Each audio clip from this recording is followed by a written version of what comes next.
এতটা সীমালঙ্ঘন করেছিল, এতটা জালেম, এতটা জুলুম করেছিল, এতটা সীমালঙ্ঘন করেছিল, এতটা আল্লাহদ্রোহী করেছিল, সে নিজেকে মানুষের কাতার থেকে বের করে গোটা বিশ্বকে ঘোষণা দিল, ফাকালা আনা রাব্বুকুমুল আ'লা, আমি তোমাদের বড় খোদা। বলেন নাউযুবিল্লাহ। ফাকালা আনা রাব্বুকুমুল আ'লা, আমি তোমাদের বড় খোদা। অথচ মানুষ কখনো মানুষের রব হতে পারে না। মানুষ কখনো মানুষের রব হতে পারে? মানুষ কখনো মানুষের রব হতে পারে না। মানুষের রব হলেন একজন। সবাই জোরে সোরে বলেন তো তিনি কে?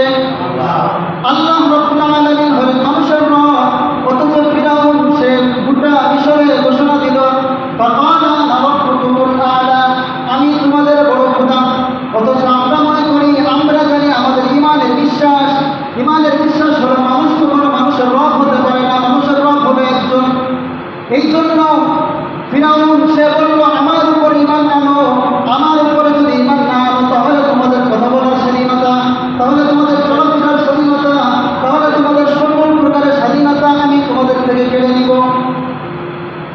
আমার মতের সাথে যদি একমত পোষণ না করো তাহলে তোমাদেরকে মেরে ফেলবো, কেটে ফেলবো, ধ্বংস করে দিব, জেলখানায় ঢুকাবো। তাহলে বোঝা গেল নিজের মতের বিরুদ্ধে গেলে মেরে ফেলা, কেটে ফেলা, ধ্বংস করে দেওয়া, জেল জুলুম নেওয়া, এইটা এরকম হুমকি দামকি দেওয়া, এটা ফিরাউনি শাসকের ঘটনা, ঠিক না?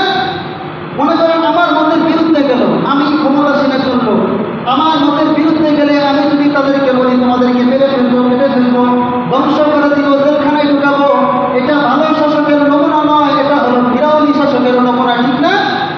এটা হলো ফিরাউনি শাসকের নমুনা। এই জন্য যারা নিজের ক্ষমতা, নিজের অস্তিত্ব টিকিয়ে রাখার জন্য যখন নিজেকে রব দাবি করে, ফাকালা আনা রাব্বুকুমুল আ'লা, যখন তাদের মতের সাথে একমত পোষণ না করো, যখন তারা বলে তোমরা যদি আমার মতের সাথে একমত পোষণ না করো তাহলে তোমাদেরকে মেরে ফেলবো, কেটে ফেলবো, ধ্বংস করে দিব, জেল জুলুম করাবো, এগুলো হলো ফিরাউনি শাসকের নমুনা, ঠিক কিনা? এই জন্য ফিরাউন সর্বপ্রথম চরিত্র হলো ফিরাউন। সে নিজেকে এতটা অহংকার করেছিল, এতটা জুলুম করেছিল। আল্লাহ তাআলা ওই কথাটাই বলেন, ইন্না ফিরাউনা আলা ফিল আরদ ওয়া জাআলা আহলাহা শিয়া। ফিরাউন এতটাই অহংকার করেছিল, জুলুম করেছিল, সীমালঙ্ঘন করেছিল, এতটাই জালেম, এতটাই আল্লাহদ্রোহী করেছিল, সে মানুষের কাতার থেকে বের করে নিজেকে রবের কাতারে দাঁড় করিয়েছিল। রবের কাতারে দাঁড় করিয়ে তিনি নিজেই ঘোষণা করেছিল, ফাকালা আনা রাব্বুকুমুল আ'লা, আমি তোমাদের বড় খোদা। বলেন নাউযুবিল্লাহ। আমি তোমাদের বড় খোদা। এই জন্য এক নাম্বার ফিরাউনের চরিত্র হলো অহংকার করা। অহংকার করে এতটাই অহংকারী ছিল, এতটাই সীমালঙ্ঘন করছিল। এই জন্য সীমালঙ্ঘন করা যাবে? আপনি যদি সীমালঙ্ঘন করেন আপনার অস্তিত্বের অবস্থা থাকবে না। সীমালঙ্ঘনকারীকে আল্লাহ পছন্দ করেন না। সীমালঙ্ঘনকারীকে আল্লাহ পছন্দ করেন। সীমালঙ্ঘন করার সাথে সাথে আল্লাহ তাআলা আপনাকে আটকাই ধরবে। আল্লাহ তাআলা বলেন না, একটা কথা আছে না, আল্লাহ তাআলা বলেছেন কোরআনের মধ্যে যে আল্লাহ ধরে না, ধরলে ছাড়ে না, ধরে কখন? যখন সীমালঙ্ঘন করবে। এই জন্য সীমালঙ্ঘন করা যাবে না। সীমালঙ্ঘন করবেন কেউ? সীমালঙ্ঘন করা যাবে না। ফিরাউনও সীমালঙ্ঘন করেছিল। মানুষ হইয়া মানুষের কাতার থেকে নিজেকে বের করেছিল। নিজেকে বের করে কত বড় জালেম, কত বড় আল্লাহদ্রোহী, কত বড় জালেম, সে নিজেকে রবের কাতারে দাঁড় করিয়ে নিজেই ঘোষণা করেছিল, ফাকালা আনা রাব্বুকুমুল আ'লা। ওর থেকে বড় জালেম হতে পারে নাকি কেউ? বলে ওর থেকে কেউ জালেম হতে পারে? এই জন্য নিজেকে খোদা দাবি করে, ফাকালা আনা রাব্বুকুমুল আ'লা। আবার এই কথা বলে, আমার উপর যদি তোমরা ঈমান না আনো তাহলে তোমাদের কথা বলার স্বাধীনতা, তোমাদের চলাফেরার স্বাধীনতা, তোমাদের সকল স্বাধীনতা আমি কেড়ে নেব।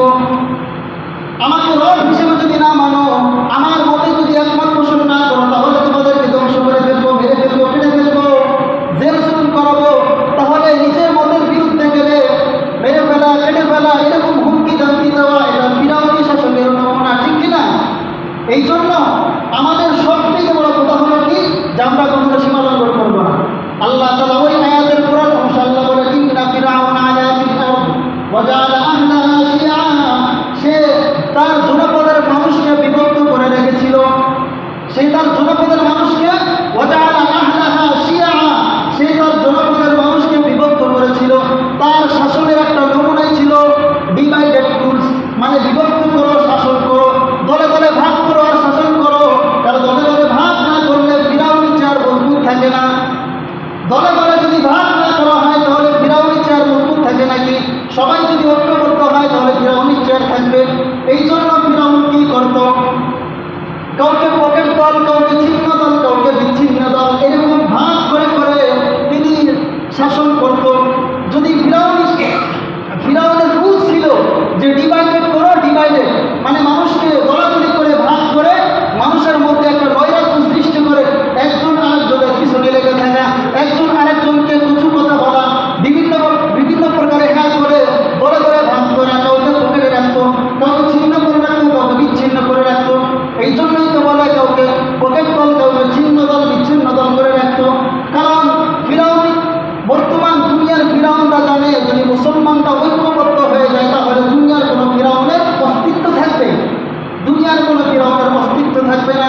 দুনিয়ার মধ্যে 200 কোটি মুসলমান, বলেন 200 কোটি মুসলমান, 200 কোটি মুসলমান যদি এক হয়ে যায় তাহলে মুসলমানদের শক্তি বাড়বে না কমবে? জোরে বলে মুসলমানদের শক্তি বাড়বে।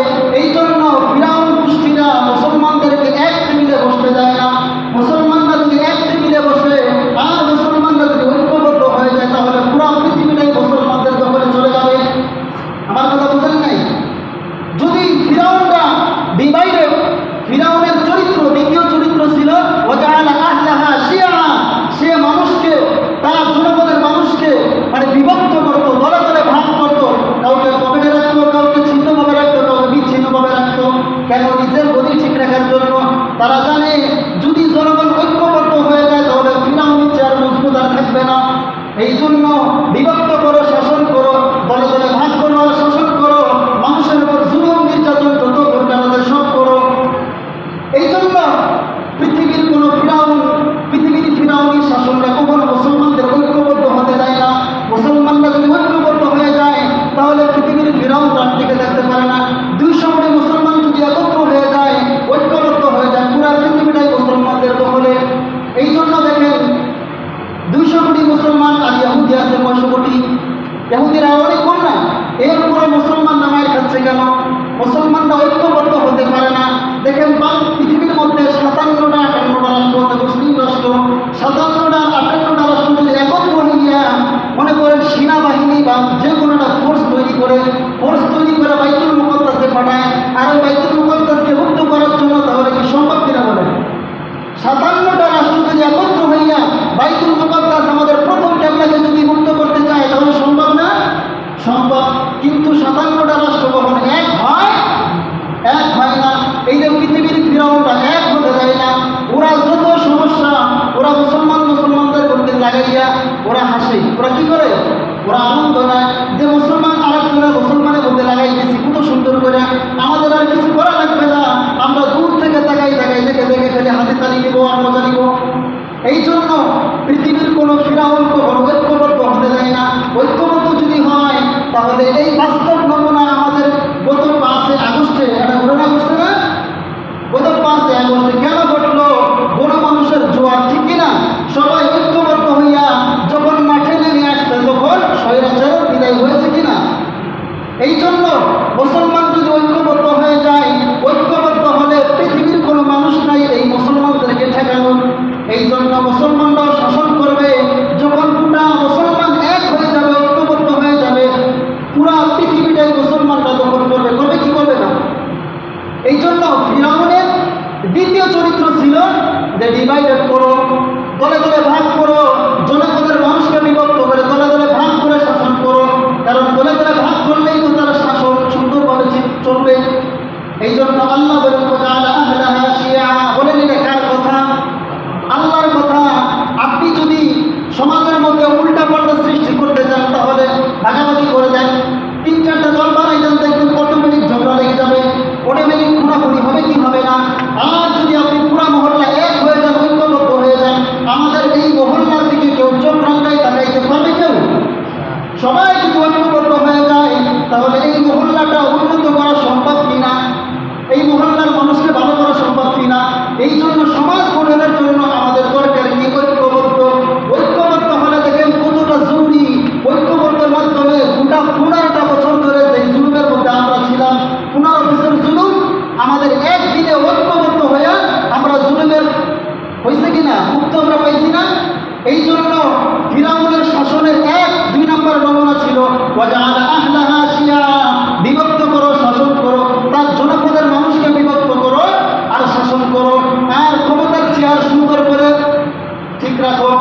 এই জন্য আমাদের সবার কি করতে হবে?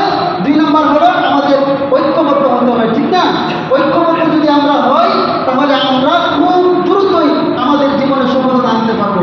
এরপরে আল্লাহ তাআলা আয়াতের পরের অংশে বলেন, ইন্না ফিরআউনা আলা ফিল আরদ ওয়া জাআলা আহলাহা শিয়া ইস্তাদঈফু তাইফাতান মিনহুম।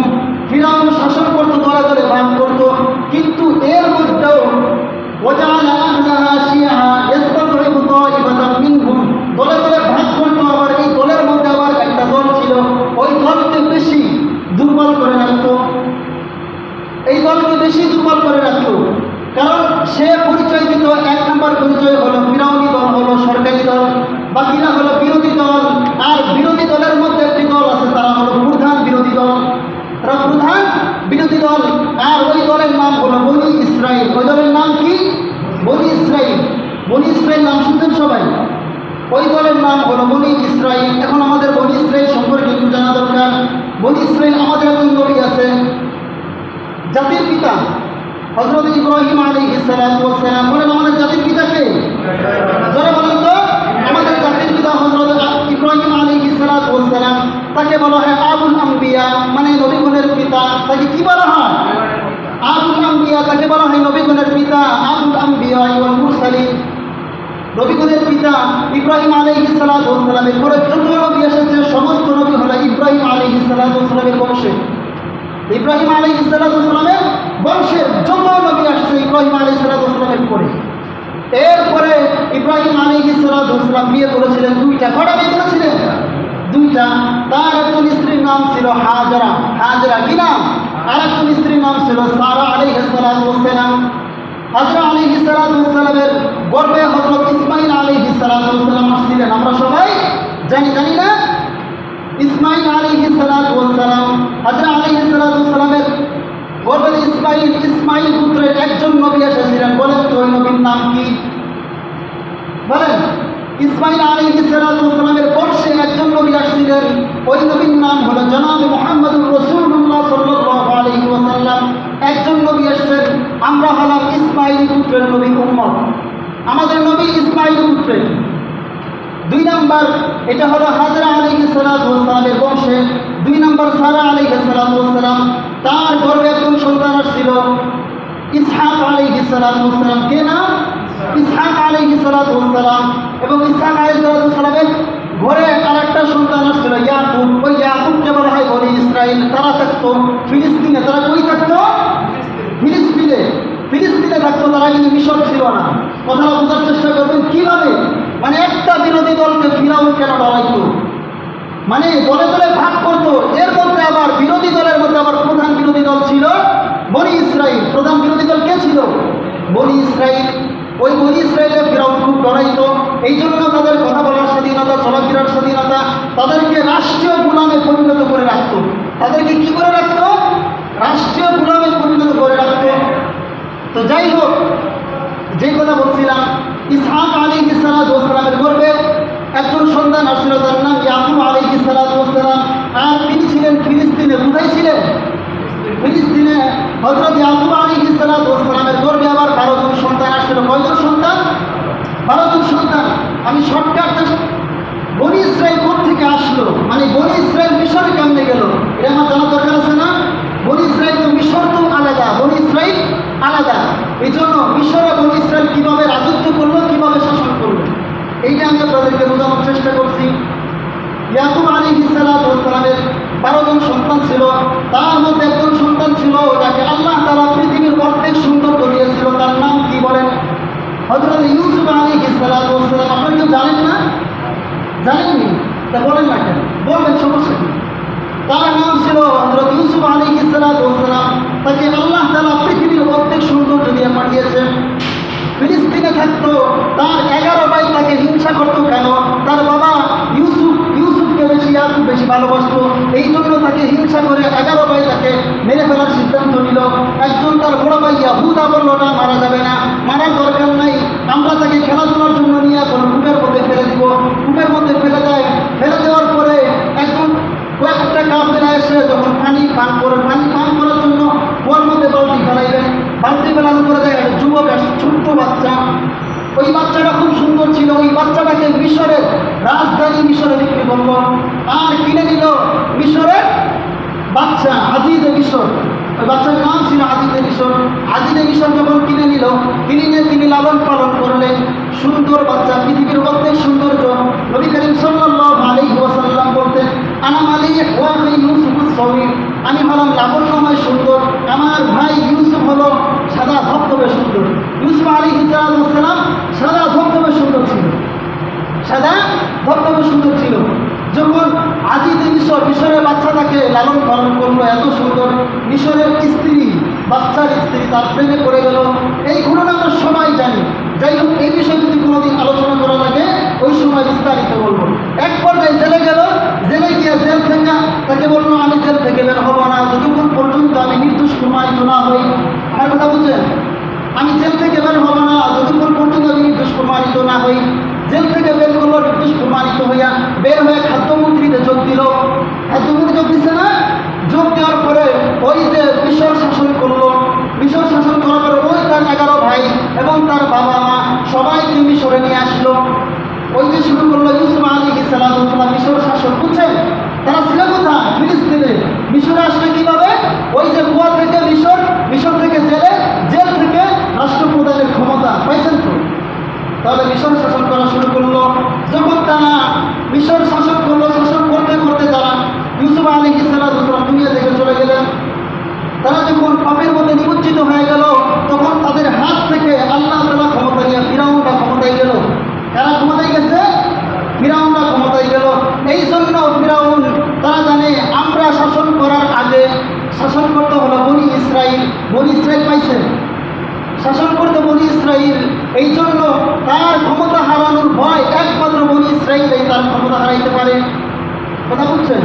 3 নাম্বার, একটা দলকে সে মানে কুণ্ঠুষে করে রাখতো। একটা দলের উপর যত প্রকারের নির্যাতন আছে চলতে দিত না, খাইতে দিত না, রাষ্ট্রীয় গোলামে পরিণত করে রাখতো। কেন রাখতো? কারণ এই দলের মাধ্যমেই ফিরাউনের শাসনের পতন ঘটার সম্ভাবনা আছে। এই জন্য কেন পতন ঘটার সম্ভাবনা আছে? কারণ ইতিপূর্বে ফিরাউনরা শাসন করার আগে শাসন করতে বলি, ফিরাউনরা শাসন করার আগে শাসন করতে বনি ইসরাইল। এই জন্য বনি ইসরাইলে বেশি ভয় পাইত। এই জন্য তাদের সকল প্রকারের স্বাধীনতা, তাদের কথা বলার স্বাধীনতা, চলার স্বাধীনতা, খাওয়ার স্বাধীনতা, রাষ্ট্রীয় যত সুযোগ সুবিধা আছে সব কিছু থেকে বঞ্চিত করে, এমনকি রাষ্ট্রীয় গোলামে পরিণত করে রাখত। এত জুলুম বনি ইসরাইলের উপর করত। এরপরে তাহলে এখান থেকে আমরা একটা চরিত্র পাই, যাদের মাধ্যমে ক্ষমতা হারানোর ভয় আছে, তাদেরকে কথা বলার স্বাধীনতা, তাদেরকে চলার স্বাধীনতা, তাদেরকে রাষ্ট্রীয় গোলামে পরিণত করা, তাদেরকে বাসায় ঘুমাইতে না দেওয়া, জেল জুলুম করা, এটা ফিরাউনি শাসকের নমুনা। ঠিক কিনা? আমার কথা বোঝেন নাই? বুঝছেন?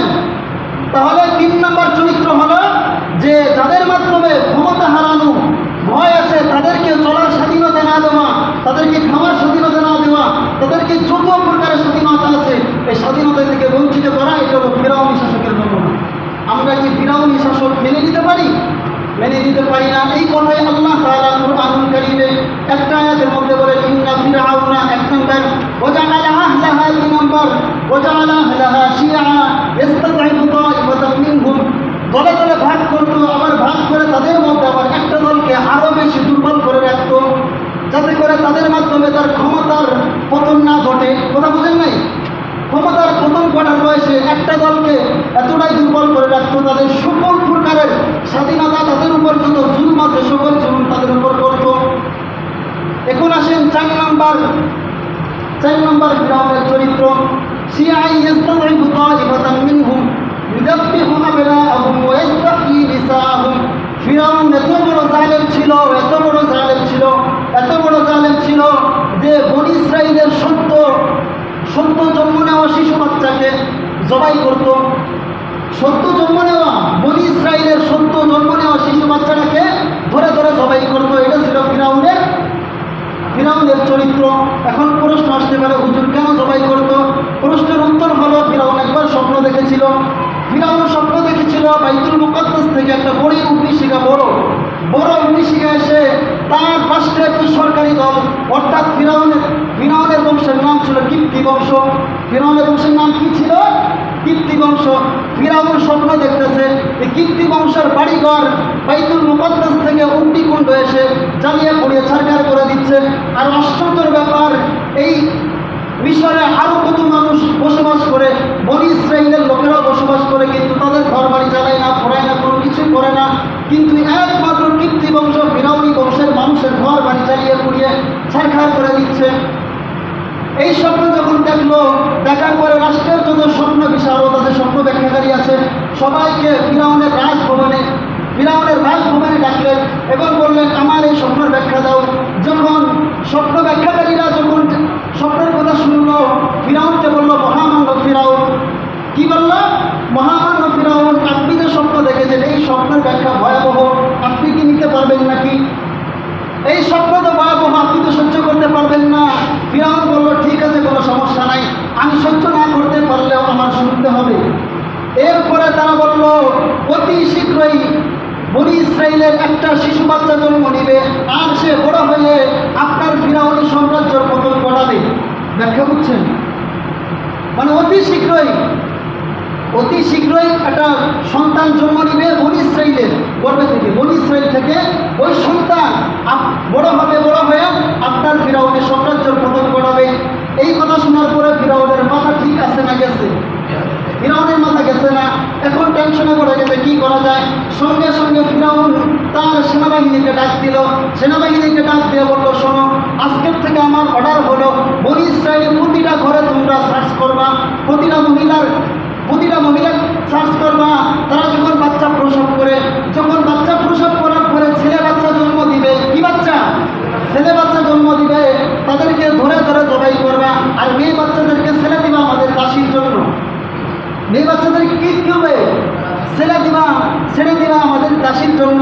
আর ছেলে বাচ্চাদেরকে জবাই করবা। জবাই কেন করবা? কারণ ওই ফিরাউন স্বপ্ন দেখেছিল অগ্নিকুণ্ড এসে বাড়িঘর জ্বালিয়ে পুড়ে দিচ্ছে। এর ব্যাখ্যা হলো, অতি শীঘ্রই একটা শিশু বাচ্চা আসবে বনি ইসরাইল থেকে। কোত্থেকে? বনি ইসরাইল থেকে একটা শিশু বাচ্চা আসবে, সে বড় হয়ে এই ফিরাউনের শাসনকে পতন ঘটাবে।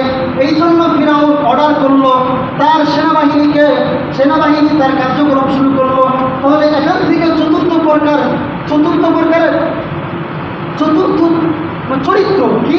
চতুর্থ চরিত্র হলো যাদের মাধ্যমে ক্ষমতা চলে যাওয়ার ভয় আছে, তাদেরকে অন্যায়ভাবে হত্যা করা ফিরাউনের শাসকের নমুনা, ঠিক কিনা? এই যে শিশুগুলা হত্যা করলো, লক্ষ লক্ষ শিশুকে কেন হত্যা করলো? তার একজন শিশুর কারণে লক্ষ লক্ষ শিশুকে হত্যা করলো। তাহলে যাদের মাধ্যমে ক্ষমতা হারানোর ভয় আছে, মানে ক্ষমতা চলে যাওয়ার ভয় আছে, চেয়ার বড় হওয়ার ভয় আছে, তাদেরকে অন্যায়ভাবে হত্যা করা, তাদেরকে ধ্বংস করে দেওয়া, তাদেরকে জেল জুলুম দেওয়া, তাদেরকে মেরে ফেলা, তাদেরকে গুম করা, তাদেরকে আয়না ঘরের মধ্যে রাখা, এটা ফিরাউনি শাসকের নমুনা, ঠিক কিনা? এটা ফিরাউনি শাসকের নমুনা না? বলেন, এটা কি আমার কথা নাকি আল্লাহর কথা? وجعل أهلها شيعا يستضعف طائفة منهم يذبح أبناءهم। একজনের ক্ষমতা টিকিয়ে রাখার জন্য হাজার হাজার মানুষ মারে কিনা? মারছেনি। এই জন্য দেখেন ফিরাউন কি করত, একজনকে নিজে বাঁচার জন্য লক্ষ লক্ষ সদ্য জন্ম নেওয়া শিশু, চিন্তা করে দেখেন, সদ্য জন্ম নেওয়া শিশুকে জবাই করতে কত বড় জালেম ছিল। ইউযাব্বিহু আবনাআহুম ওয়া ইস্তাহয়ী নিসাআহুম, জবাই করত আর মেয়েদেরকে দাসী বানাইতো, কত বড় জালেম।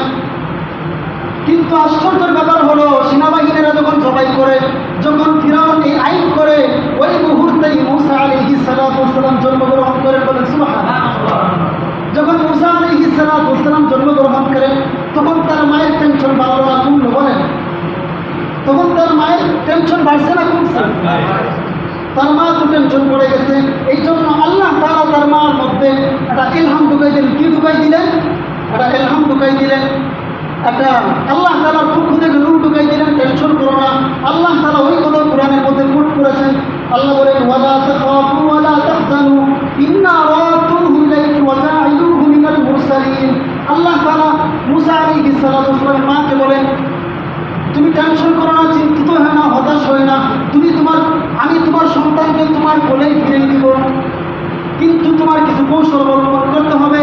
ফিরিয়ে দিব না শুধু, তোমার সন্তানকে আমি রাসূল বানাবো। কি বানাবো? ইন্না রাদুহু ইলাইহি ওয়া জাইলুহু মিনাল মুরসালিন। তাকে রসুল বানাবে। এরপরে মুসা আলাইহিস সালামের মাকে আল্লাহ তাআলা বললেন, তুমি তোমার সন্তানকে, ছোট ছোট বাচ্চাকে একটা সিন্দুক বানাও, একটা বাক্স বানাইয়া তোমাদের পাশে যে নদী আছে নদীতে ভাসাই দাও। আমি বিবিহি বিত্তাবুতি, ওই কথা আল্লাহ কোরআনের মধ্যে বলেন, আমি বিবিহি বিত্তাবুতি ফাকুতিবিহি বিল ইয়ামি ফালিয়ুলকিহিল ইয়ামু বিসাহিল ইয়াখুযহু আদুউন লি ওয়া আদুউন লাহ। তখন তার মা মুসা আলাইহিস সালামের মা তার সন্তানকে একটা সিন্দুকের মধ্যে ঢুকাইয়া পানির মধ্যে বাসাই দিলেন। পানির মধ্যে বাসাই দিলেও মায়ের টেনশন আছে না? আসেনি। মা টেনশন করবার লাগছে, কি হবে না কি হবে না। এক পর্যায়ে তার মেয়ে অর্থাৎ মুসার বোনকে বললো, ওই যে সিন্দুক যেভাবে বাইশে বাইশে যাবে তুমি তার কিনারা দিয়ে যাবা, এই সিন্দুকটা কোথায় গিয়ে দিলেন? আল্লাহর কি কুদরত, ওই সিন্দুকটা ফিরাউনের ঘাটে গিয়ে ভিড়ল। কোন ঘাটে গিয়ে ভিড়ছে? ফিরাউনের ঘাটে গিয়ে ভিড়ছে। ফিরাউনের ঘাটে আবার ছিল আসিয়া। আসিয়া যখন দেখলো সুন্দর একটা বাক্স দেখে তার দাসীদেরকে বললো, যাও বাক্সটা নিয়ে আসো। বাক্সটা যখন নিয়ে আসলেন, বাক্সটা খুলে দেখো সুন্দর একটা বাচ্চা। নবীদের চেহারা কি সুন্দর হয় না? নবীদের চেহারা সুন্দর হয়, সুন্দর একটা বাচ্চা। এই বাচ্চা দেখে পরাণ চড়াই গেল। আসিয়া ছিল আমার নিঃসন্তান, ওই সময় কোনো সন্তান হয় নাই। সামনে আবার ফিরাউন। এই অবস্থা দেখে ফিরাউন দেখে ফেলছে। দেখার সাথে সাথে ওই আসিয়া বলল, এই বাচ্চাটাকে আমি লালন পালন করতে চাই। ফিরাউন বলল, এটা আবার কোথেকে গেলে, আমি তো টেনশনে পাচ্ছি না, আমার ক্ষমতার কি হয় না হয়, টেনশনে পড়ে গেছে। এরপরেও আসিয়া বলল যে তুমি এই বাচ্চাটাকে আমাকে লালন পালন করার সুযোগ করে দাও। কারণ দেখেন আল্লাহ তাআলা বলেন, ওয়া আন্নাহু হুয়া আমাতা ওয়া আহইয়া, বলেন জীবন মৃত্যুর মালিককে আল্লাহ। আল্লাহ বলেন, ওয়া আন্নাহু হুয়া আমাতা ওয়া আহইয়া, আমি জীবন দেই, আমি মরণ দেই। যাকে যখন আমার মারা লাগে, যাকে যখন জীবন দেওয়া লাগে আমি জীবন দেই, যাকে যখন বিপদ থেকে উদ্ধার করা লাগে উদ্ধার করি। ওই কথাটাই যখন ফিরাউন দেখলো এই বাচ্চাটাকে, ফিরাউন টেনশনে পড়ে গেল। কিন্তু এখন একটা প্রশ্ন আসে, এই প্রশ্নটা কোনোদিন কেউ করে না। প্রশ্ন আসে, যেই মুহূর্তে ফিরাউন বাচ্চাদেরকে হত্যা করতেছিল, ওই মুহূর্তে একটা সিন্দুকের মধ্যে একটা বাচ্চা, সিন্দুকের মধ্যে একটা বাচ্চা, তার আসিয়া, প্রিয়তম আসিয়া পাইল। কিন্তু ওই বাচ্চাটাকে কেন হত্যা করলো না? যতই আসিয়া করুক, এরপরে তো ফিরাউনের টেনশন আছে না বাচ্চা নিয়ে? আসেনি। আবার এই বাচ্চারা বনি ইসরায়েল কিনা তাও জানে না, বনি ইসরায়েলও হতে পারে, আবার এটা অন্য বংশেরও হতে পারে। কেন হত্যা করে নাই? কারণ ফিরাউন আর আসিয়া, এটা তাফসীরের মধ্যে আসছে কীভাবে দেখেন। আমরা যারা বিবাহ করেছি, এটা উদাহরণ দিয়ে বুঝাইছে, আমরা যারা বিবাহ করেছি, আচ্ছা আমার স্ত্রী যত কথা বলে সব কথাকে আমার ভালো লাগে, সব কথাকে আমি সাপোর্ট করি। এরপরে আমি যদি যে কথাটা আমার ভালো লাগে না, ওই কথাটা যদি সাপোর্ট না করি, আমার সমস্যা টিকবে। মনে করেন এক সপ্তাহ যদি আমি নেই যে আমার স্ত্রী যে কথাগুলো বলবে, যে কথাগুলো আমার ভালো লাগবে না, ওই কথাগুলো করতেই দিব না, তাহলে এক সপ্তাহ সংসার টিকবে না। টিকবে না বলেন? কারণ ভালো না লাগলেও আমরা কী করি, আমার ভালো লাগে না, তুমি করে ফেলো, তুমি করবা, তোমার ইচ্ছে মতো করতেই পারো। সেম অবস্থা দেখেন, আমি যদি আমার স্ত্রী সব দোষ ধরি, আমাদের সংসার টিকবে। একইভাবে যখন আসিয়া ওই সন্তানটাকে লালন পালন করতে চাইল, ফিরাউনের মনের ভিতরে আল্লাহ তাআলা ঢুকাই দিল যে ফিরাউন, এই যে তোমার প্রিয়তমা স্ত্রী এই বাচ্চাটাকে লালন পালন করতে চায়, সব কিছুই আসিয়া তোমার ভালো লাগতে হবে, বিষয়টা এমন না, তাকে তুমি করতে দাও। দেখেন ফিরাউন করে মানে আসিয়া করে বললো, আসিয়া ফিরাউনকে বললো, ওয়াকালাত ইমরাতু ফিরআউনা কুররাতু আইনিন লি ওয়ালাদ লা তাকতুলু আসা আন ইয়ানফা'না আও নাত্তাখিযাহু ওয়ালাদা। আসিয়া বলল, আমার প্রিয়তমা স্বামী শোনো, এই বাচ্চা হয়তো আমার আর তোমার চক্ষু শীতলকারী হতে পারে। কুররাতু আইনুন লি ওয়ালাদ মানে এই বাচ্চা তোমার আমার চক্ষু শীতলকারী হতে পারে। লা তাকতুলু, হত্যা করিও না। কথা বুঝেন নাই? হত্যা করিও না। আসা আল্লাহু وقالت امرأة فرعون قرة عين لي ولك لا تقتلوا عسى أن ينفعنا أو نتخذه ولدا। এই বাচ্চা হত্যা করিও না, আমাদের কোনো বাচ্চা নাই, আমরা তাকে আমাদের নিজেদের সন্তানের মতো লালন পালন করব, হয়তো আমাদের কোনো একটা সময় কাজে আসবে। কার কথা? আল্লাহ তাআলা আসিয়ার কথাটাই সেম কথা আল্লাহ কোরআনের মধ্যে বলে দিয়েছে। এই কথা শুনে ফিরাউন মেনে নিল, ঠিক আছে তুমি লালন পালন করো। কিন্তু ফিরাউন বলল, এই বাচ্চাকে লালন পালন করতে হলে তো বাচ্চা মানুষ মাছ গোশ ভাত খেতে পারে, খাইতে পারে না, দুধ খাইতে হবে। কী খাইতে হবে? এই জন্য দুধ খাওয়ার জন্য দুধের যে ধাত্রী বলা হয় না, এই ধাত্রীগুলো কী ব্যবস্থা করতে হবে। ফিরাউন বলল, এই যে মিশরের মধ্যে যত মহিলা আছে সমস্ত মহিলাকে দাওয়াত করো, দাওয়াত করে এনে যার স্তন থেকে এই শিশু বাচ্চা দুধ পান করবে তাকে আমাদের এই বাড়ির সাম্রাজ্যে রেখে দিব। অসংখ্য মহিলাকে আনলো, কারো মুখে কারো দুধ বা কারো স্তন মুখে দিল। কারণ কি, আল্লাহ তাআলা ইতিপূর্বেই বলে দিয়েছেন ওয়াহারামনা আলাইহিল মারাজিআ মিন ক্বাবল। আল্লাহ তাআলা বলেন, আমি মূসার জন্য অন্য নারীদের স্তনকে হারাম করে দিয়েছি, অন্য নারীদের স্তনকে হারাম করে দিয়েছি। আবার ওই যে পাশ দিয়ে আসতেছিল তার বোন, মনে আছে? তার বোন যে আসতেছিল, সে দাঁড়ায় দেখতেছিল এমন ঘটনা, সে যে কোনোভাবে লুকাইয়া ফিরাউনের সাম্রাজ্যের মধ্যে ঢুকে গেল। সে গিয়ে বলল, ওই কথা আল্লাহ তাআলা বলেন, হাল আদুল্লুকুম আলা আহলি বাইতি ইয়াকুলুনাহু লাকুম ওয়া হুম লাহু নাসিহুন।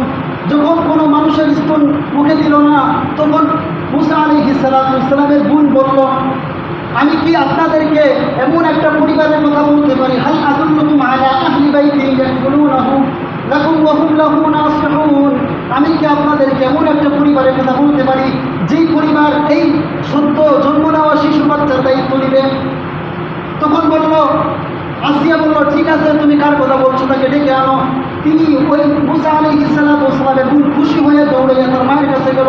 মায়ের কাছে গিয়া মূল ঘটনা বলল। যখন বলল, ফিরাউনের ঘাটে গিয়া সন্তান ফিরাউনের ঘাটে গিয়া ফিরাউনের সাম্রাজ্যে গেছে গা। এরপরে মায়ের টেনশন আরও বেড়ে গেছে। আরে যার ভয়ে আমি কি করলাম, সিন্ধুকের মধ্যে ঢুকাইলাম, তার ভয়ে, অথচ তার সাম্রাজ্যের মধ্যে আমার সন্তান চলে গেছে, এমনিতে ভয় পাচ্ছে। আবার আল্লাহ তাআলা বলেছেন, ওয়ালা তাখাফু ওয়ালা তাহজানু ওয়া আনতুমুল আ'লাউনা ইন কুনতুম মুমিনিন। ভয় পেও না, টেনশন করিও না। আল্লাহ তাআলা সান্ত্বনা দিতেছে, আবার মায়ের মন বুঝতেছে না। কারণ যার ভয়ে এত কিছু করলো, লক্ষ লক্ষ বাচ্চাকে ধ্বংস করলো, ওই ঘরেই আবার মূসা আলাইহিস সালাম চলে গেল। তখন তার মা চলে গেলেন সাম্রাজ্যে, ফিরাউনের সাম্রাজ্যে গিয়ে দাঁড়াইলেন।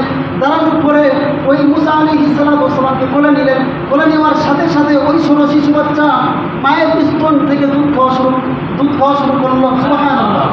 এক পর্যায়ে যখন দুধ খাওয়া শুরু করলো, পাশে দাঁড়ালো ফিরাউন বলল, এই মহিলা, তুমি কখনো বাইরে যেতে পারবে না, তুমি আমাদের ঘরে, আমাদের সাম্রাজ্যে থেকে বড় হবা, তুমি এই সন্তানকে লালন পালন করবা, তোমার যত প্রকারের ভরণ পোষণ, যত প্রকারের ভাতা আছে সব টাকা ফিরাউনের সাম্রাজ্য থেকে বহন করবে, তোমাকে আলাদা বেতন দিবে। অথচ তাকে হত্যা করার জন্য এত বড় বড় আয়োজন, সেই মানুষটাকে আল্লাহ তাআলা কৌশলে তার ঘরে জন্ম দিতেছে, ঠিক কিনা? এই জন্য আল্লাহ বলেন, শেষ করে দিব, ওমা কারু ওমা কারাল্লাহ ওয়াল্লাহু খায়রুল মাকিরিন। আমি আপনি করি ষড়যন্ত্র, আল্লাহ বলেন আমি করি ফায়সালা। আল্লাহ কি করে? আমি আপনি করি ষড়যন্ত্র, আমি আপনি ষড়যন্ত্র করতে পারি, কিন্তু ফায়সালাটা করবে কে?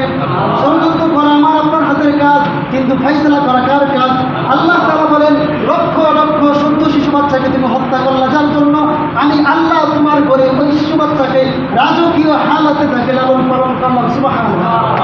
আগামী জুমা থেকে এখান থেকে শুরু হবে ইনশাআল্লাহ। যেই মূসাকে মারার জন্য ফিরাউন লক্ষ লক্ষ বাচ্চাদেরকে হত্যা করেছে, লক্ষ লক্ষ মায়ের বুক খালি করেছে, ওই মূসাকে আল্লাহ তাআলা ফিরাউনের রাজপ্রাসাদে বড় করেছেন। সুবহানাল্লাহ। এটা আল্লাহ তাআলার কৌশল। আল্লাহ বলেন, ওয়ামাকারু ওয়ামাকারাল্লাহ ওয়াল্লাহু খায়রুল মাকিরিন। আল্লাহ বলেন, তোমরা করবা ষড়যন্ত্র, আমি আল্লাহ করব পরিকল্পনা। আল্লাহর পরিকল্পনার কাছে তোমাদের ষড়যন্ত্রের কোনো খানা নাই। আল্লাহর পরিকল্পনার কাছে মানুষের ষড়যন্ত্রের কোনো খানা আছে? এই জন্য আল্লাহ তাআলা বলেন, তোমরা করবা ষড়যন্ত্র, আমি করব পরিকল্পনা। আল্লাহ তাআলা পরিকল্পনা করেছে, এই মূসাকে ফিরাউন যেহেতু মারতে চেয়েছে, আমি ফিরাউনের কাছেই এই মূসাকে লালন পালন করব, দেখি ফিরাউন কি করে। এক পর্যায়ে মূসা আলাইহিস সালাম ফিরাউনের বাসায় বড় হতে লাগলেন, যৌবনে পদার্পণ করলেন, রাজপ্রাসাদে রাজকীয় হালাতে মূসা আলাইহিস সালাম বড় হতে লাগলেন। এক পর্যায়ে মূসা আলাইহিস সালাম একদিন দুপুরবেলা বের হয়ে দেখতে পেলেন দুইটা লোক মারামারি করতেছে। একটা হলো ফিরাউনি বংশের, আর একটা হলো বনী ইসরাইল বংশের।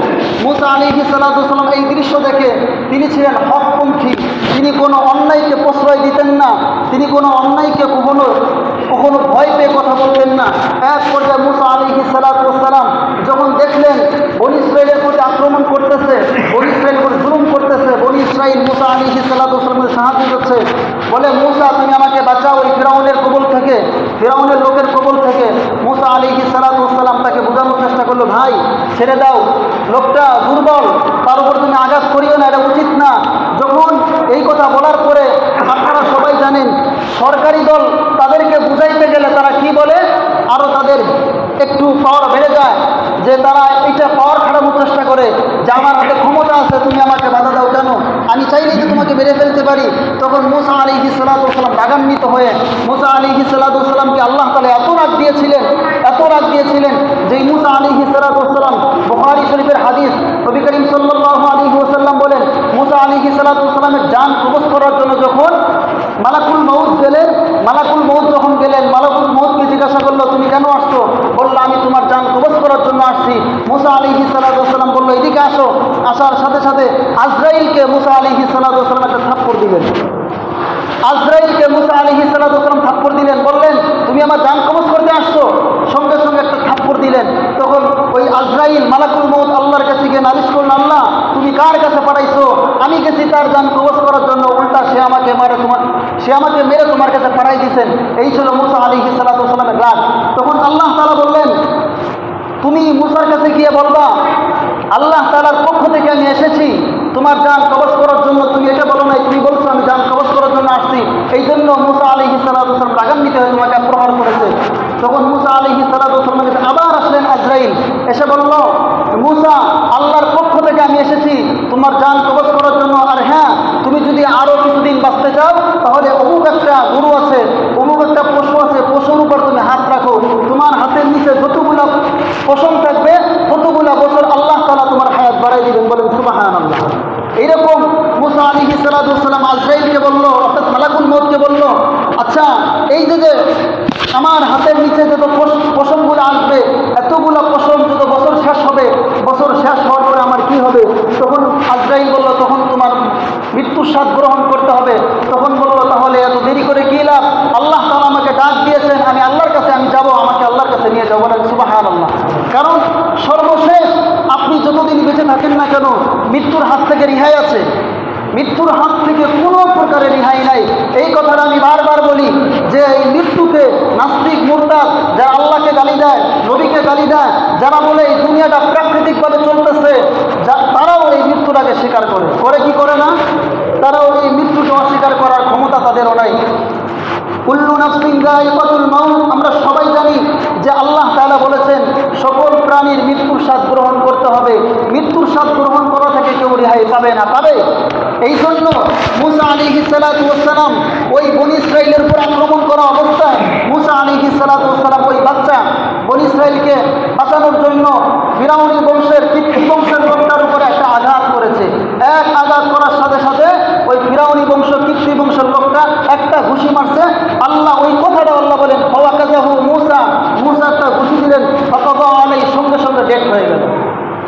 আল্লাহ বলেন ফাওয়াকাযাহু মুসা, মুসা একটা ঘুষি দিলেন, ফাকাযা আলাইহি, সঙ্গে সঙ্গে ফিরাউনি বংশের কিপ্তি বংশের লোকটা মারা গেল। আর এই দৃশ্যটা একটা ফিরাউনি বংশের লোক দেখে সঙ্গে সঙ্গে ফিরাউনের কাছে গিয়ে নালিশ করলো, বলল ফিরাউন, মহামান্য ফিরাউন, তোমার লোককে তো মুসা মেরেছে। সঙ্গে সঙ্গে মুসা আলাইহিস সালাতু ওয়াস সালামকে গ্রেফতার করার জন্য ফিরাউন বাহিনী পাঠাইছে। বাহিনী পাঠানোর সাথে সাথে বনী ইসরাইলের একটা লোক বলল মুসা তুমি পালাও, তোমাকে গ্রেফতার করার জন্য মুসা বাহিনী পাঠাইছে, তোমাকে শাস্তি দিবে। তখন আল্লাহ তাআলা এই কথাটা কোরআনের মধ্যে বলেন ওয়াজা রাজুলুম মিন আকসাল মাদিনাতি ইয়াসআ, মুসা আলাইহিস সালাতু ওয়াস সালাম যখন বলল মুসা তুমি পালাও, তিনি আস্তে আস্তে চলতে চলতে দৌড়াইতে দৌড়াইতে পিপাসার্ত অবস্থায় ক্লান্ত অবস্থায় তিনি মাদিয়ান শহরে চলে গেলেন। কোথায় চলে গেলেন? মাদিয়ান শহরে। মাদিয়ান শহরে যেখানে নবী ছিলেন হযরত শুআয়ব আলাইহিস সালাতু ওয়াস সালাম, তিনি মাদিয়ান শহরে গিয়ে একটা কুয়ার পাশে বসলেন। কুয়ার পাশে বসে থেকে এই কুয়া থেকে পানি পান করার জন্য গবাদি পশু পানি পান করানোর জন্য অনেক মানুষ লাইন ধরছে। আর পাশে দুইটা মেয়ে বসে আছে, ওই দুইটা মেয়ে তাদের গবাদি পশুকে পানি পান করাইতে পারছে না। এমত অবস্থায় মুসা আলাইহিস সালাতু ওয়াস সালাম ওই দুই মহিলার কাছে গিয়ে বলল কি ব্যাপার, তোমরা কেন বসে আছো? মুসা আলাইহিস সালাতু ওয়াস সালামকে বললেন, আবুনা শাইখুন কাবীরা। ওই মেয়েটা বলল যে আমাদের বাবা বৃদ্ধ, আমাদের বাবা বয়স্ক, আমাদের বাবা এই গবাদি পশুকে পানি পান করার জন্য আসতে পারে না, এই জন্য আমাদের প্রতিদিন আসতে হয়, এই জন্য আমরা এসেছি। আমরা মেয়ে মানুষ, তারা পুরুষ মানুষ, পানি পান করাইতেছে, আমরা পানি পান করাবো সবার শেষে, যাতে করে আমাদের কষ্ট না হয়। তখন মুসা আলাইহিস সালাতু ওয়াস সালাম ওই দুই মেয়েকে বলল, আচ্ছা তোমরা বসো, তাহলে তোমাদের গবাদি পশু পানি পান করার জন্য আমাকে দায়িত্ব দাও, আমি পানি পান করাই নিয়ে আসছি। তখন মুসা আলাইহিস সালাতু ওয়াস সালাম গবাদি পশুকে নিয়ে তিনি ওই কুয়ার মধ্যে গিয়ে ওই গবাদি পশুকে পানি পান করাইয়া ওই মেয়েদেরকে হাতে তুলে দিলেন। ওই মেয়েরা বাসায় চলে গেল। ওই মেয়েরা ছিল হযরত শুআয়ব আলাইহিস সালাতু ওয়াস সালামের মেয়ে। কার মেয়ে? হযরত শুআয়ব আলাইহিস সালাতু ওয়াস সালামের মেয়ে। শুআয়ব আলাইহিস সালাতু ওয়াস সালাম জিজ্ঞাসা করলো, কি ব্যাপার, তোমরা প্রতিদিন পানি পান করায় আসো, দেরি হয় তোমাদের, আজকে কেন তোমরা এত তাড়াতাড়ি আসছো? তখন ওই দুটো মেয়ে বলল, বাবা আমাদেরকে একটা পুরুষ সাহায্য করেছে, যার মাধ্যমে আমাদের গবাদি পশুকে অতি তাড়াতাড়ি পানি পান করাইয়া আমরা বাসস্থানে ফিরতে পেরেছি। তখন শুআয়ব আলাইহিস সালাতু ওয়াস সালাম বলল, কে তোমাদেরকে সাহায্য করেছে? তাকে তোমরা নিয়ে আসতে, আমি তাদেরকে একটু হাদিয়া দিতাম। হাদিয়া দেওয়াও সুন্নত, নেওয়াও সুন্নত। নবী করিম সাল্লাল্লাহু আলাইহি ওয়াসাল্লাম বলেছেন, হাদিয়া দেওয়া যেমন সুন্নত, হাদিয়া নেওয়াও তেমন সুন্নত। তখন শুআয়ব আলাইহিস সালাতু ওয়াস সালামের কথা অনুযায়ী তার দুই মেয়েকে বলল, যাও ওই লোকটাকে আমার কাছে নিয়ে আসো, আমি তাকে কিছু হাদিয়া দিব। মুসা আলাইহিস সালাতু ওয়াস সালামের কাছে আসলেন, এসে বলল, আপনাকে আমার বাবা সালাম জানিয়েছে, আপনাকে আমার বাবা ডেকেছে। মুসা আলাইহিস সালাতু ওয়াস সালাম দোয়া করতেছিলেন আল্লাহর কাছে, আল্লাহ এই মাদিয়ান শহরে এসেছি, ফিরাউনের তাড়া খেয়ে এই শহরে আমি কাউকে চিনি না, জানি না, কোথায় থাকবো, কোথায় খাবো, কোথায় কী করবো, কোনো কিছুই জানি না। আল্লাহর কাছে দোয়া করতেছিলেন। ওই দোয়াটাও আল্লাহ তাআলা কোরআনের মধ্যে বলেন, রব্বি ইন্নী লিমা আনজালতা ইলাইয়া মিন খায়রিন ফাকির। আল্লাহ বলেন রব্বি, হে আমার রব, মানে মুসা বলতেছে, হে আমার রব, ইন্নী নিশ্চয়ই, লিমা আনজালতা, আমি আপনার রহমতের, আনজালতা ইলাইয়া মিন খায়রিন ফাকির, আমি এমন অবস্থায় বসে আছি যে আপনার রহমতের ফকির হইয়া আপনার রহমত আমার উপর বর্ষণ হবে, আর আমাকে আপনি একটু দয়া করবেন, আমি একটু মাদিয়ান শহরে একটু বাসস্থান পাবো, থাকতে পারবো, খাইতে পারবো, চলতে পারবো। আল্লাহ তাআলা দোয়া কবুল করলেন। এমন তো অবস্থায় ওই দুই মেয়ে এসে বলল, আপনাকে আমার বাবা ডেকেছে, কারণ আপনি আমাদেরকে গতকালকে যে সাহায্য করেছিলেন, এই জন্য আমার বাবা আপনাকে একটু হাদিয়া দিতে চায়। তখন মুসা আলাইহিস সালাতু ওয়াস সালাম মনে মনে ভাবলেন, আল্লাহ আমার দোয়া কবুল করেছে। তখন মুসা আলাইহিস সালাতু ওয়াস সালাম ওই মেয়েদেরকে বলল, তোমরা আমার পিছনে আসো, তোমরা আমার পিছনে থাকো, পিছন থেকে আমাকে বলো আমি কোন দিকে যাব। এখানে দেখেন আল্লাহ তাআলা কুরআনুল কারীমে এই কথাটাও বলে দিয়েছেন, যখন একটা মেয়ে কোনো সাহায্য করবে বা কোনো একটা মেয়ের সাথে তুমি চলমান কোথাও যাবে, তখন মেয়েটাকে পিছনে দিতে হবে। কোথায় দিতে হবে? কারণ সামনে দিলে এই মেয়ের ফিতনা, মহিলা ফিতনার মধ্যে পড়ে যাওয়ার সম্ভাবনা আছে না নাই? যখন সামনে থাকবে তখন তো মেয়েটার গঠন আকৃতি, মেয়েটার শরীর, মেয়েটাকে দেখে তার ভিতরে খায়েশ জন্ম নিতে পারে কি পারে না? মুসা আলাইহিস সালাতু ওয়াস সালাম বলতেছে, তোমরা পিছনে থাকো, আমাকে সামনে যেতে দাও, আমি সামনে হাঁটি, তোমরা আমাকে বলো এইদিকে ওইদিকে, যেমনি তোমরা যেতে বলো আমি অমনি যাব, কিন্তু শর্ত হলো তোমরা পিছনে থাকতে হবে। মুসা আলাইহিস সালাতু ওয়াস সালাম চলে গেলেন হযরত শুআয়ব আলাইহিস সালাতু ওয়াস সালামের বাসায়। যাওয়ার পরে বলল, কী ব্যাপার, তুমি এখানে কোত্থেকে আসছো, তোমার পরিচয় কি, পরিচয় বলো। তখন তিনি পরিপূর্ণ ঘটনা বললেন। ঘটনা মনে আছে তো? ঘটনা মনে আছে না? বললো, এরকম ফিরাউন আমাকে তাড়া করেছে, ফিরাউনের বাসভবনেই ছিলাম, একজন লোকের উপর জুলুম করেছে, ওই লোকের প্রতিবাদ করতে গিয়ে আমি একটা ঘুষি দিছি, মুসা সঙ্গে সঙ্গে সে মারা গেছে। এখন প্রশ্ন আসতেই পারে, একটা মানুষকে একটা ঘুষি দিলে মারা যায়, কোরআন তাহলে মিথ্যা? এক ঘুষি দিলে মরে যায়? আসলে মরে যায়। মানুষের শরীরে এমন কিছু অঙ্গ আছে যেগুলোর মধ্যে সামান্য মোটামুটি একটু শক্তিশালী একটা ঘুষি দিলে হয়তো সে ওখানে গেট হয়ে যাবে। যাবে কি যাবে না? আল্লাহ তাআলা বলছে, একটা ঘুষি দিতে মোটা, কয়টা ঘুষি? একটা ঘুষি দিতে, ঘুষি হাত করো না, কোনো কিছুই না, এক ঘুষি দিতে ফতবা আলাই লেট হয়ে গেছে। এই জন্য এই অপরাধে আমাকে তাড়া করে আমি আল্লাহর হুকুমে আমি হিজরত করেছি মাদিয়ান শহরে। যখন মাদিয়ান শহরে গিয়ে যখন শুআয়ব আলাইহিস সালাতু ওয়াস সালামের সম্পূর্ণ ঘটনা বলার পরে তখন ওই মেয়েগুলা পাশে বসা ছিল। মেয়েগুলা বলল, বাবা সে যেহেতু অসহায়, আমাদের বাড়িতে কোনো পুরুষ লোক নাই, এই লোকটাকে আমাদের বাড়ির কাজের ছেলে হিসেবে রেখে দেন। কারণ আমরা দেখেছি এই লোকটার মধ্যে দুইটা গুণ আছে। ওই দুটো গুণ হলো, আল্লাহ বলেন কওয়িয়্যুন আমিন। শুআয়ব আলাইহিস সালাম বলেন এই ছেলের মধ্যে দুটো গুণ কি আছে? তখন মেয়েটা বলল, এই ছেলেটা হলো কওয়িয়্যুন, শক্তিশালী, আর সে হলো বিশ্বস্ত। বলল, কীভাবে তোমরা এর প্রমাণ দাও? মেয়েরা বলল, বাবা যখন আমরা আমাদের গবাদি পশুকে পানি পান করাইতে পারতেছিলাম না, তখন হাজারো মানুষ কেউ পানি পান করাইতে পারতেছিল না, ওই মুহূর্তে যে কুয়া ছিল, কুয়ার উপর একটা ঢাকনা ছিল, যেই ঢাকনাটা 3-4জন 5জন মানুষ মিলে ওই ঢাকনাটা উঠাইয়া যে পানি পান করাবো, ওই শক্তিটা কারোর মধ্যে ছিল না। মুসা আলাইহিস সালাম যখন ওই কুয়ার কাছে গেলেন, কুয়ার কাছে গিয়ে তিনি এক হাতে নিজে একা ওই কুয়ার যে ঢাকনা যে একা তুলে ফেললেন। এই জন্য মুসা আলাইহিস সালাম তিনি ছিলেন শক্তিশালী।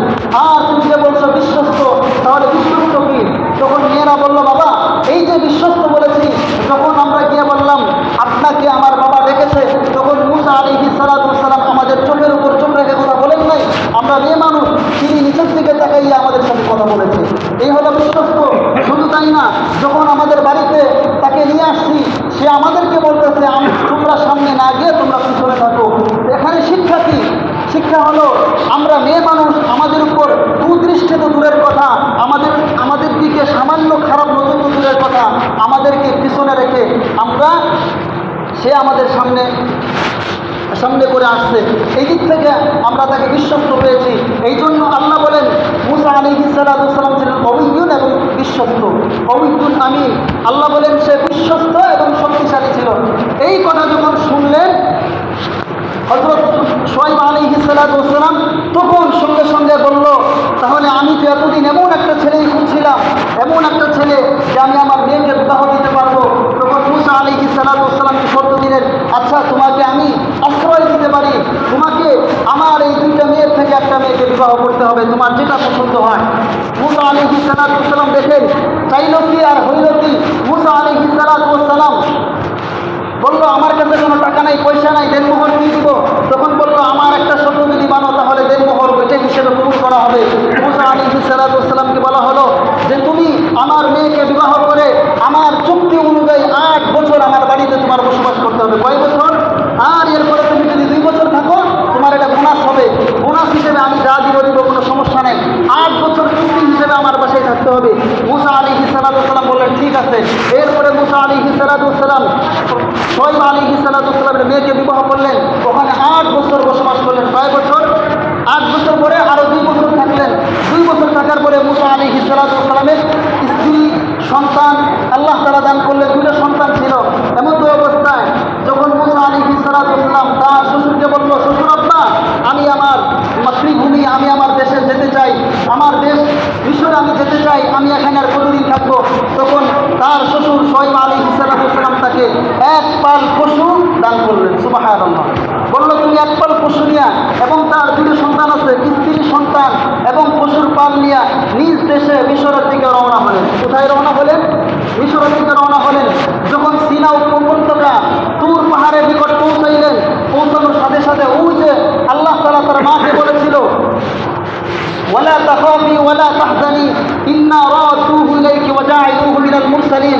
আল্লাহ তাআলা তার মাকে বলেছিল, হে মুসার মা, তুমি টেনশন করিও না, চিন্তা করিও না, হতাশ হইও না, আমি তোমার সন্তানকে তোমার কোলে ফিরাইয়া দিব। শুধু তাই না, আমি তোমার সন্তানকে রাসূল বানাবো। আমি তোমার সন্তানকে কি বানাবো? আল্লাহর ওয়াদা। যখন তুর পাহাড়ের নিকট পৌঁছাইলেন, আল্লাহ তাআলা ওই মুহূর্তে মুসা নবীকে নবুয়ত দান করলেন। সুবহানাল্লাহ। নবুয়ত দান করার পরে মুসা আলাইহিস সালামকে আল্লাহ তাআলা আল্লাহ তাআলাকে বলল, আল্লাহ আমার মুখে জড়তা, আমি তো কথা বলতে পারি না ভালো করে, আমার ভাই হারুনকেও তুমি নবুয়ত দান করো। তখন আল্লাহ তাআলা মুসা আলাইহিস সালাম দোয়া কবুল করলেন। আর আল্লাহ তাআলা কাছে সবসময় দোয়া করতেন, ক্বালা রাব্বি ইশরাহ লি সাদরি ওয়া ইয়াসসির লি আমরি ওয়াহলুল উকদাতাম মিন লিসানি ইয়াফকাহু কওলি। আল্লাহর কাছে বলতেন, আল্লাহ আমার মুখে জড়তা, আমার মুখকে প্রশস্ত করে দাও, আমাকে কথা বলার শক্তি দাও, আমাকে সুন্দর করে মানুষকে বোঝানোর তৌফিক দাও। আল্লাহ তাআলা সেটাও কবুল করলেন। মুসা এবং হারুন দুজনকে আল্লাহ তাআলা নবুয়ত দান করলেন। এখন আল্লাহ তাআলা মুসা এবং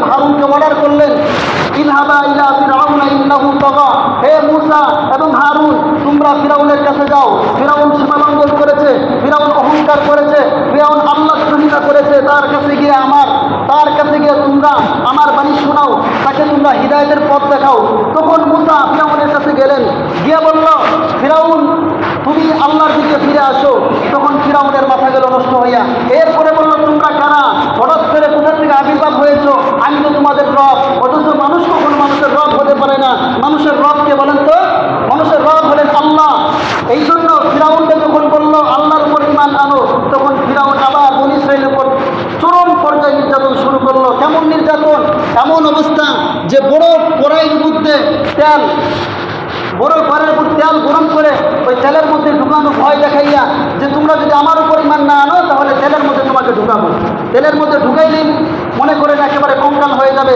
শুধু তাই না, ডান পা কাটতো, বাম হাত কাটতো, এরকম মানে বিপরীতটা কেটে তাকে শাস্তি দিত, ভয়াবহ শাস্তি। এক পর্যায়ে যখন হিদায়াতের দাওয়াত দিলেন, দাওয়াত দেওয়ার পরেও আল্লাহ তাআলা ফিরাউনকে 20 বছর ক্ষমতায় রেখেছে। কয় বছর রেখেছে? 20 বছর। তার দুইটা কারণ। এক নাম্বার কারণ হলো যে ফিরাউনি চরিত্রের সামনে ইমানদাররা অটল থাকে নাকি ফিরাউনের সাথে মিশে যায়, এইটা দেখার জন্য আসলে মানে আল্লাহ তাআলা খাস ইমানদার, টাটকা ইমানদার খোঁজার জন্য আল্লাহ তাআলা ফিরাউনকে আরো 20 বছর সুযোগ দিলেন। কয় বছর? টাটকা ইমানদার খোঁজার জন্য, টাটকা ইমানদার খোঁজার জন্য আল্লাহ তাআলা এই জন্য বলেন, আহাসিবান নাসু আন ইউতরাকু আন ইয়াকুলু আমান্না ওয়া হুম লা ইফতানুন ওয়া লাকাদ ফাতান্নাল্লাযীনা মিন ক্বাবলিহিম ফালায়ালামান্নাল্লাযীনা সাদাকু ওয়া লায়ালামান্নাল কাযিবিন। আল্লাহ বলেন, তোমরা কেটে মনে করছো যে তোমাদের কোনো পরীক্ষা করা হবে না, অথচ তোমাদের পূর্বে যারা এসেছিল আমি তাদেরকে সবাইকে পরীক্ষা করেছি। কেমন পরীক্ষা করেছি? আমি এরকম পরীক্ষা করেছি তারা কি টাটকা ইমানদার নাকি মিথ্যা মুনাফিক। এই জন্য ফিরাউনি চরিত্রের সামনে ইমানদাররা ফিরাউনের নির্যাতনে, ইমানদাররা আমার কথা বুঝেন, ইমানদাররা ফিরাউনের নির্যাতনে তারা কি ইমান বিক্রি করে ফেলে নাকি ইমানের উপর অটল থাকে। এই জন্য আল্লাহ তাআলা ফিরাউনকে দাওয়াত দেওয়ার পরে 20 বছর ক্ষমতায় রেখেছে। কয় বছর? 20 বছর ক্ষমতায় রেখেছে। দুই নম্বর কারণ হলো আল্লাহ তাআলা হল রহমান এবং রহিম।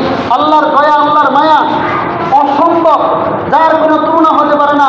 আল্লাহ তাআলা ফিরাউনকে ছাড় দিয়েছে। আল্লাহ তাআলা কি দিয়েছে? ফিরাউনকে ছাড় দিয়েছে, ঢিল দিয়েছে। দেখবেন যখন বাচ্চারা ঘুরতে উড়ায়, ঘুরতে উড়ানোর পরে দেখবেন এরকম ঢিল দেয় কি দেয় না? দিন শেষে ঘুরতে কিন্তু হাতের মুঠে, ঠিক কিনা? এই জন্য আল্লাহ তাআলা ফিরাউনের ঢিল দিয়েছে, আসলে ইমান আনে কিনা। এই জন্য ফিরাউনের উপর আল্লাহ তাআলা 8টা গজব নাযিল করেছিল। কয়টা গজব? 8টা গজব দিছিল। গজব দিয়ে আবার গজব ফিরায় না, গজব দিয়ে গজব ফিরায় না। আল্লাহ বলেন, ওয়ারসালনা আলাইহিমুত তুফানা ওয়াল জারাদা ওয়াল কুম্মালা ওয়াদ দাফাদিয়া ওয়াদ দামা আয়াতিন মুফাসসালাত ফাস্তাকবারু ওয়া কানু কওমান মুজরিমিন। আল্লাহ বলেন, এক নম্বর আমি দুর্ভিক্ষ দিয়েছি। মুসার কাছে গিয়ে বলে, মুসা তুমি দুর্ভিক্ষ উঠাই না, আমি তোমার উপর ঈমান আনবো। আল্লাহ তাআলা দুর্ভিক্ষ উঠাই না, আবার সেই বেঈমান হয়ে যায়। আবার আল্লাহ তাআলা তুফান দিলেন।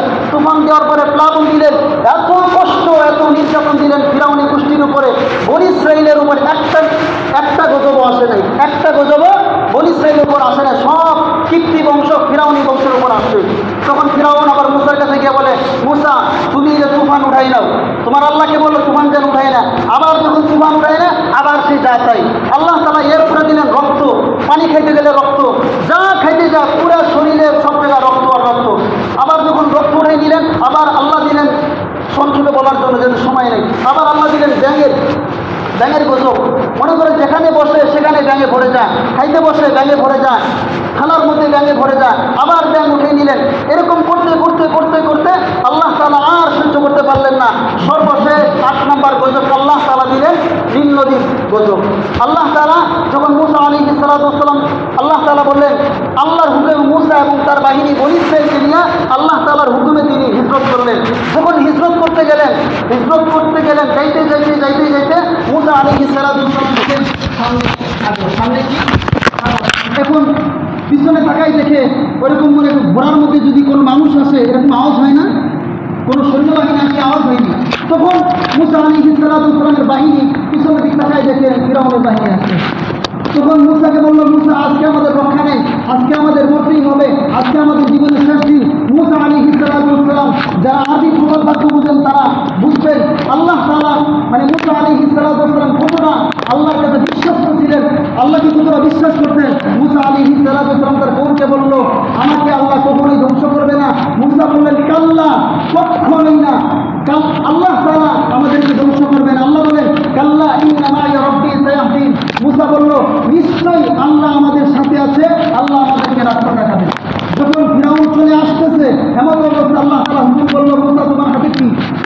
তাআলাকে বলল আমার হাতে লাঠি, মানে মুসা আলাইহিস সালাম বললেন লাঠি। তখন আল্লাহ তাআলা বললেন ঠিক আছে, তুমি তোমার লাঠি দিয়া সামান্য সমুদ্রকে আঘাত করো। আঘাত করার সাথে সাথে আল্লাহর কুদরতিভাবে 12টা রাস্তা হয়ে গেল। মুসা এবং বনী ইসরাইল বাহিনী তারা পার হয়ে গেল। এমন অবস্থায় ফিরাউন আসলো। ফিরাউন এসে দেখে আমার জন্য কত সুন্দর রাস্তা, দেখো আমি রাস্তা বানিয়ে রাখছি।